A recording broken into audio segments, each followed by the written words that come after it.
Hey, so if you're using Calendly and want people to book different kinds of meetings with you, yeah, you need event types. In this guide, I'll show you step by step how to create event types the right way.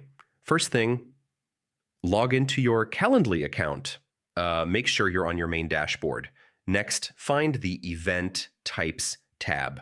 So this is where you manage all your meeting templates. All right, click Create Event Type. This is where you start building your meeting setup. Now choose a type. You can pick one-on-one meetings, group events, or collective scheduling, depending on your need. Next, add details like title, duration, and location. So, for example, a 15-minute call or a 1-hour consultation. All right, set your availability. Choose what days and time slots people can book you.